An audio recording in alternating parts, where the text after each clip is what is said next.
우리 이 시대를 바라보게 되면서 열정적으로 믿음을 지키는 사람들이 얼마나 있는가 한번 생각해 보시길 바랍니다.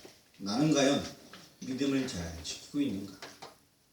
어떠한 상황이 와도 나는 하나님의 말씀대로 살 수 있는가?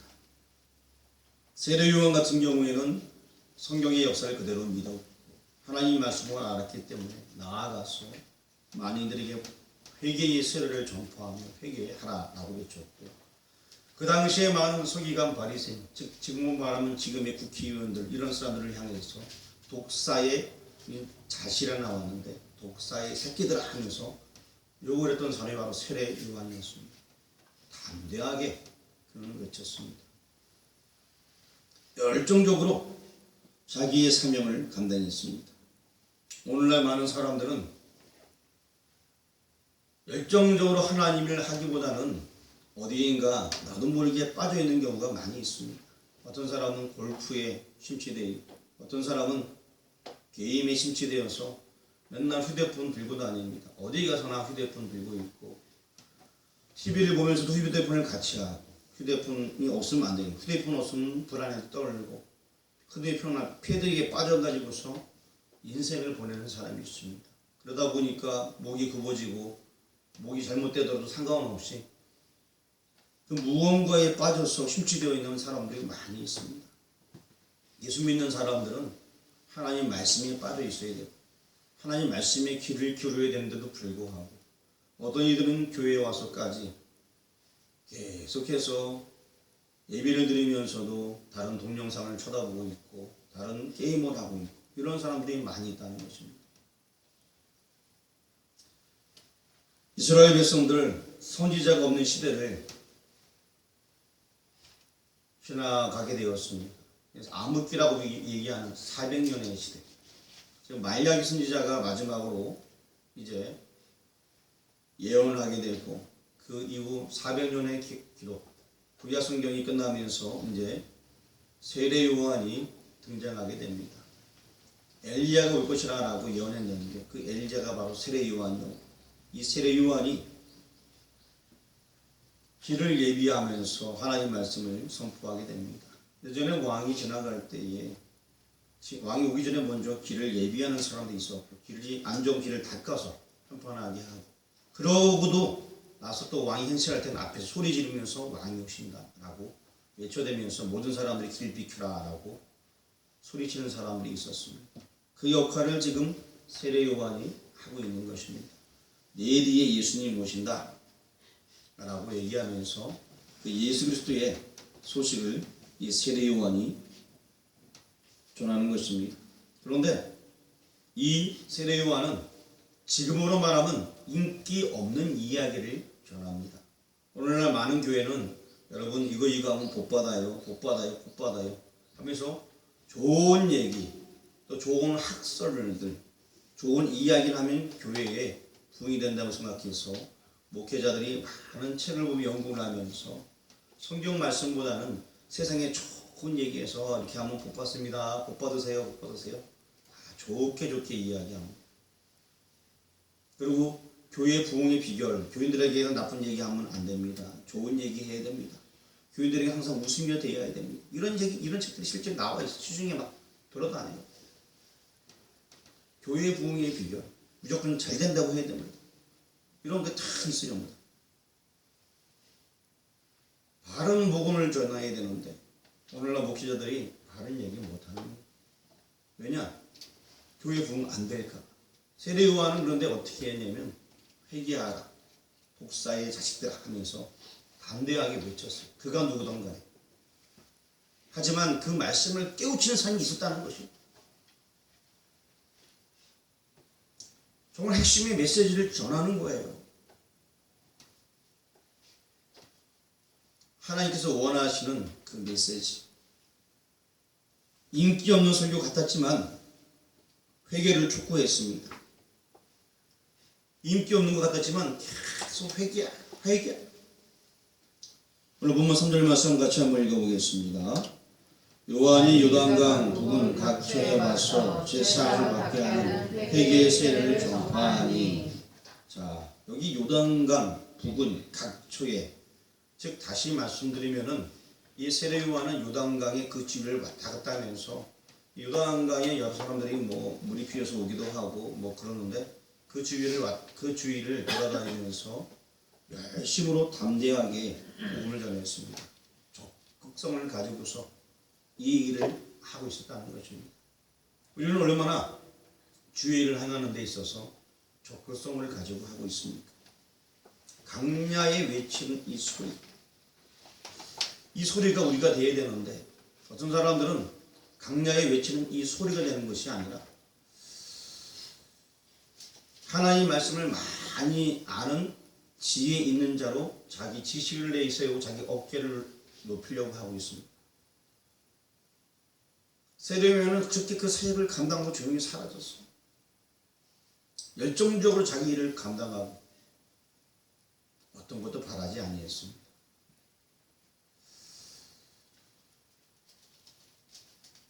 이 중국의 이야기를 대할 때에 참 가슴이 많이 아픈데요. 그러면서도 불구하고 이 중국은 복음이 아직도 확장되어진다라고 말합니다. 우리나라의 기독교 인구가 대략 얼마나 될까요? 4천만이 넘죠. 우리 전체 인구가요. 우리나라. 그러면 기독교 인구는 얼마나 될까요? 교회가 한참 부흥할 때는 1200만까지 얘기가 있었는데요. 요새는 한 700만 정도 될까 이렇게 추정하고 있습니다. 많이 줄게 된 거예요. 그러면 중국에는 기독교인이 얼마나 있을까요?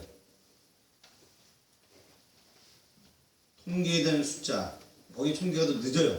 예전에 통계된 숫자에 2억이 넘는다라고 나와 있습니다. 일단 숫자가 많잖아요, 거긴요.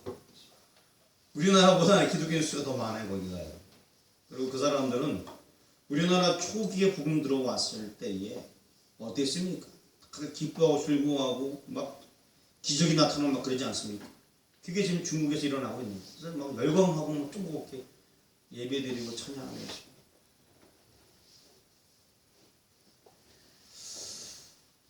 그 뜨거운 열정, 그런 것들이 다시 우리 심령에도 있었으면 좋겠어요. 찬양하고 예배하고 담대히 복음 전하는 그 열정.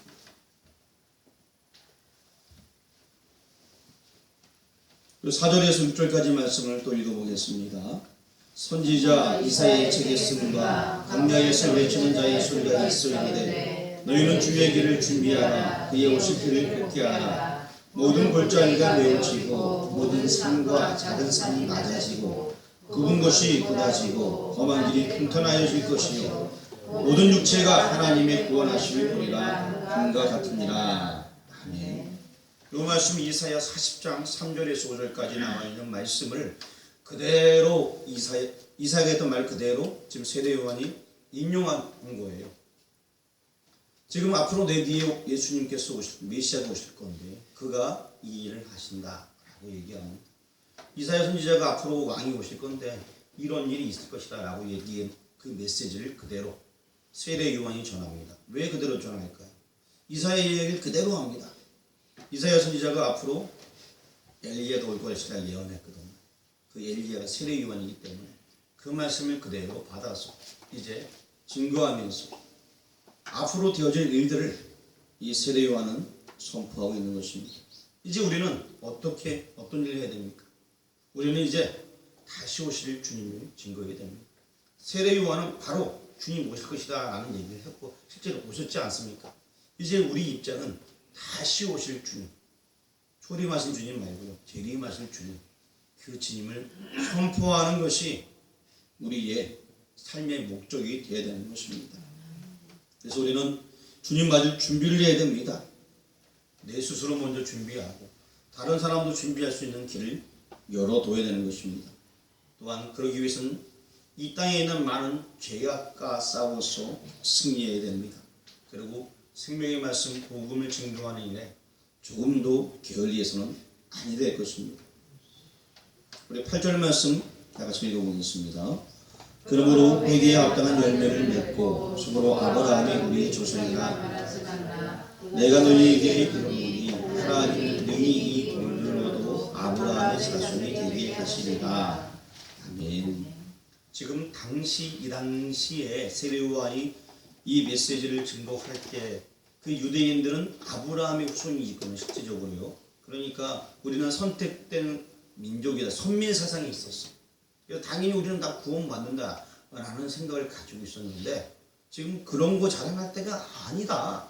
예수님 믿어야지 구원 얻는 거지 다른 길은 없다. 라고 지금 세례요한이 그들 민족에게 선포를 하고 있는 것입니다.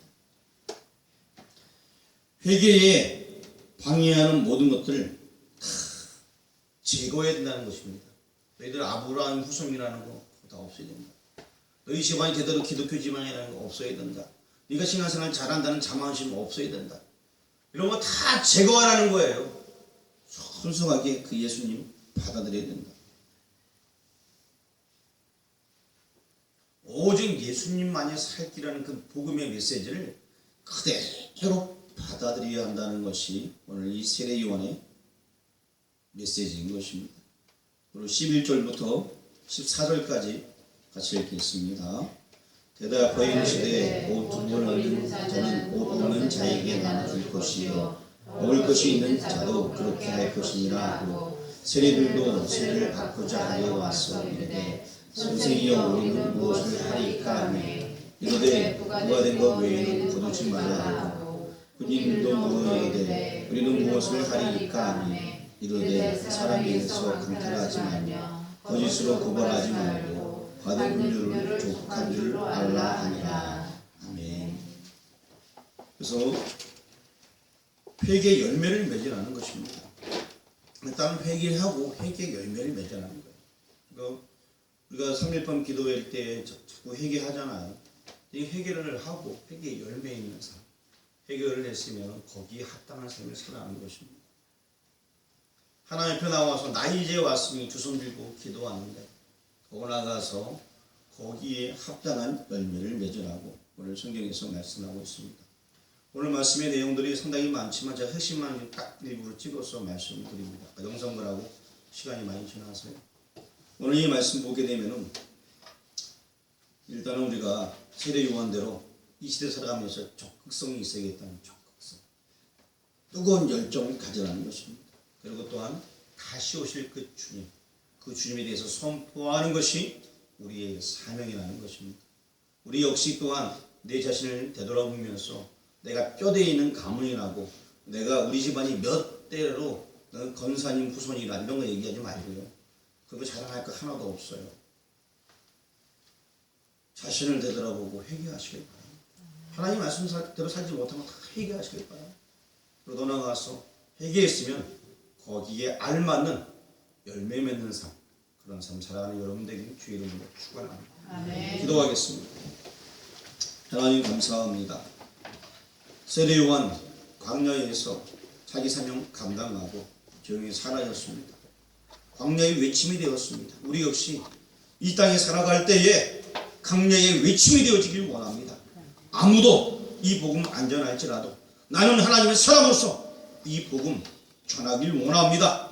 열정을 가지고 식어지지 않는 뜨거운 마음을 가지고서 이 복음 전할 수 있도록 인도하여 주옵소서. 예수 그리스도만 이 살찐 것을 알고 증거하며 살아가길 원합니다. 아버지는 더 나아가서 날마다 회개하고 거기 합당한 열매를 맺으며 부끄러움 없는 사람 되어줄 수 있도록 인도하여 주옵소서. 우리 모두 강야의 외침이 되길 원합니다. 예수님의 이름으로 기도합니다.